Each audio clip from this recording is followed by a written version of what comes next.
Good afternoon. I hope you're having a wonderful day. Today is June 2nd, so we are on Proverbs 2. Yesterday when we introduced the book to you, we shared the Hebrew word for wisdom, which is chokhmah. And I want you to remember that because it is wisdom in action, not just knowledge, but actually applying the wisdom we get from our good Father, applying it to our lives so that we live it out. Today in chapter 2, we see this father speaking to his son, imparting wisdom, just like our Father imparts wisdom to us. And I want you to pay attention to the if-then clauses. And you understand if-then, so we as parents would say, if you do these things, then you can get these, or these things will happen. So if you do this, then this will happen. I would do that with my kids, and I have a grandson now that I promised him that I would build him a tree house.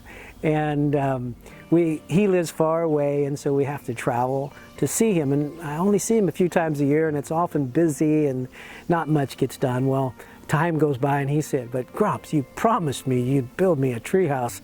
And so I said to him, if then you can have patience, if you can wait until Christmas, then at Christmas I will build you a tree house. And I wanted to be a good grandfather, and so when Christmas came, we built him a tree house, and it's still there today, and hopefully he's loving it, playing in it all the time. But it was an if-then situation, and as a good grandpa, I wanted to live up to it. Our God is more than just a good father. He is the greatest Father, and He keeps all of His promises. And so today, as I read chapter 2 to you, and as you read it on your own and contemplate it, think about the ifs. If we just do these things, then God will be faithful to give us everything that He promises. This is chapter 2. My son, if you accept my words and store up my commands within you, turning your ear to wisdom and applying your heart to understanding.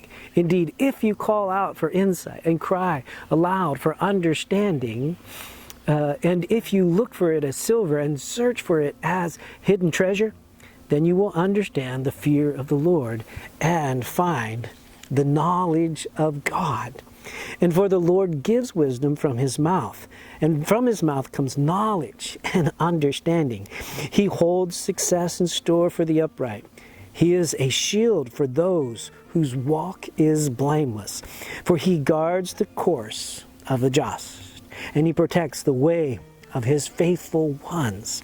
Then you will understand what is right and just and fair, and every good path.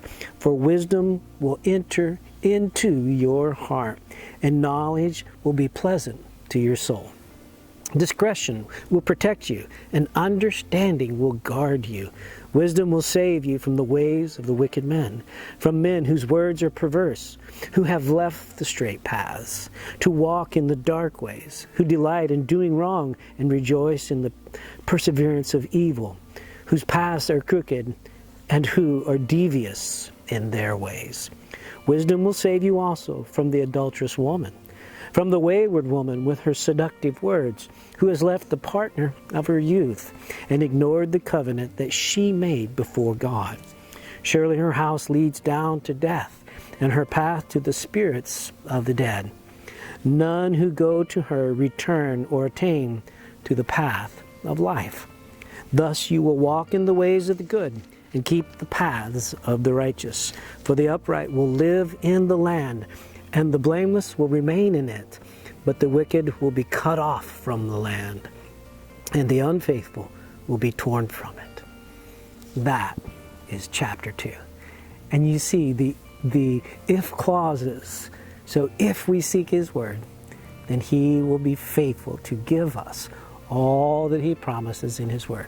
So just like Solomon, we can ask God for wisdom, and if we seek it with all of our heart, and we store it up, it will guard our paths and lead us in ways of righteousness. We can live with chokhmah, wisdom in action. Well, God bless you, and I hope that you have a wonderful day. We'll see you again tomorrow, Lord willing.